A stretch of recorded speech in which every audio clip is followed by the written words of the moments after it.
Hi, my name is Michelle Anglisano. I am the co-author of Methylation Madness, Insight into the Biochemical and Personal Lives of Hypermethylators. I wrote this book with my orthomolecular biochemical nutritionist, Dr. Terence Doolin. My initial reason for going to Dr. Doolin was my chronic anxiety and panic and some OCD, as I've mentioned in previous videos. When I first started going to Doc, I didn't have anyone who mimicked anything that I had. And I thought I was going cuckoo. I met somebody who was very important in my life, though I don't see her often. She was the first person who really understood what anxiety was and what it was doing to my life. So when Doc and I were writing this book, he wanted me to interview people who are also hypermethylators. And I'm like, other people who are hypermethylators? What? This is amazing. This is great. So it gave me such an amazing support system. And now the people I interviewed for the book and other women that just happened to be women, that I've become close with who are also hypermethylators, we have a text thread going, and I'll be darned, we text each other almost every single day. And so much of the time, our symptoms mimic each other.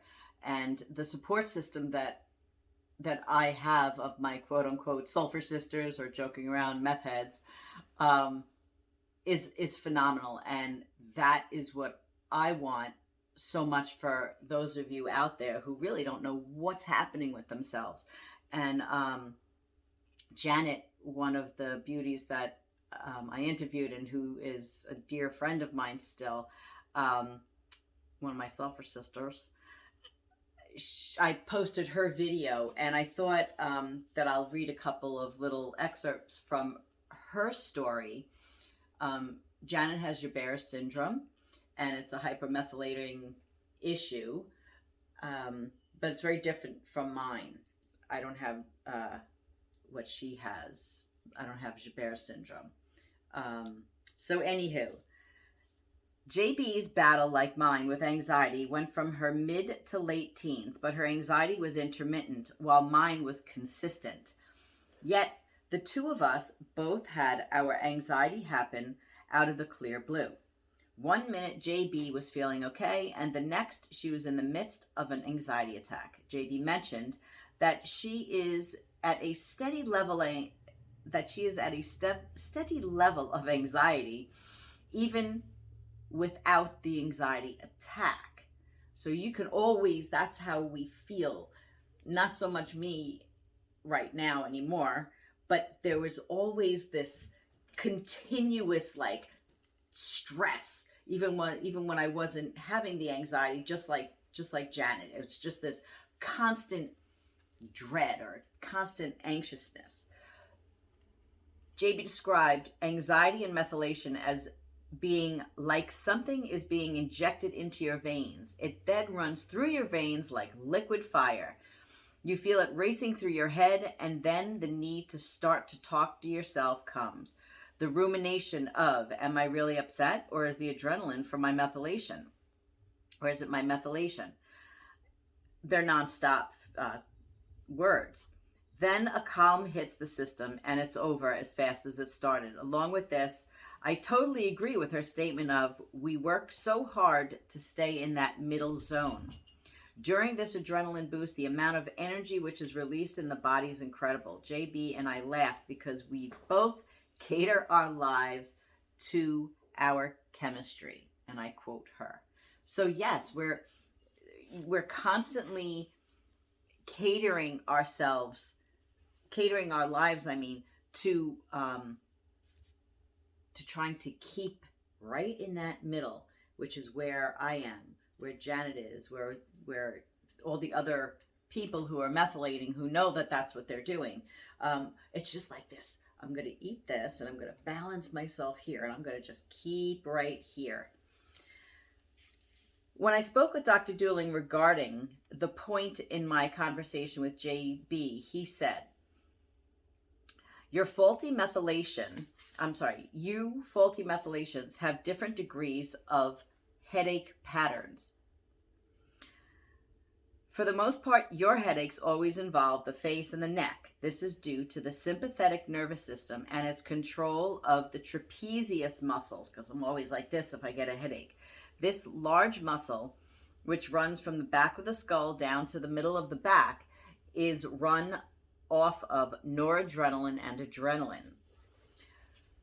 When they are running crazy in the system, i.e. during a migraine, this muscle tightens up, not only causes the muscles of the skull to become vice-like, but also causes an impediment in the blood flow to the brain. As the neck tightens, it pulls the skull down into the shoulders. This in turn compresses the arteries in the spine and lessens the blood flow to the brain. So many phases of a headache are worsened by your methylation problem, and the so-called tension migraines are all too familiar to anyone with this issue. And then my last little excerpt from Janet is, not everything is a medical condition, and medical conditions do not explain adequately all the biochemistry. Biochemical conditions can be debilitating, as we know. They can mimic symptoms from so many things. It becomes hard to separate them from a disease state. As JB and I continued exchanging our biochemical warfare arsenal, we started seeing just how similar our symptoms were, though we have different biochemical defects. As Dr. Doolin stated to me, your defect is such that you overfire adrenaline due to the hyperactivity of the PUMT enzyme and the SAMe activation, while JB, Janet, has a problem with the COMT and SAMe pathway. Her catecholamine pathway is always burning down too low, while in your case, me, the pathway is always seeking to spike the adrenaline higher. While the chemistry does fluctuate on and off, these are the most consistent explanations of the problems.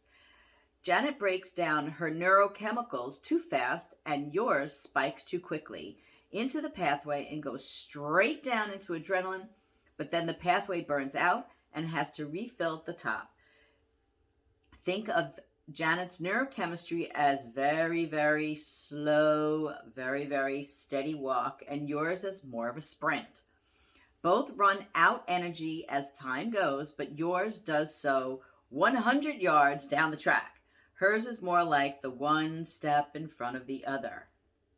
My response to that is, oh, so when I have a fight with someone, I go for the kill fast with all my weapons of verbal destructions, and then I crash.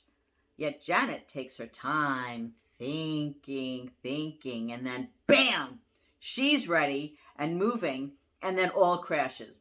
Dr. Doolin nodded his head with a yes. So though we have very similar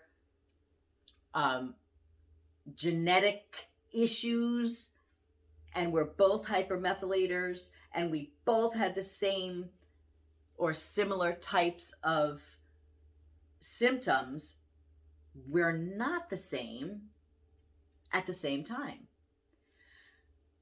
Even so, having a support system with these amazing human beings that I call my sulfur sisters is something that I wish everyone who suffers the way we do has, and that's basically the reason why I wrote the book with Doc, and why some of them decided that they would help us with the interviews. The women that I'm friendly with, my sulfur sisters, it's gone from a few of us to 6 of us, and it's just an incredible blessing on my life, and we call each other family. So I hope this helped you a little bit more. And I will be seeing you very soon. See you.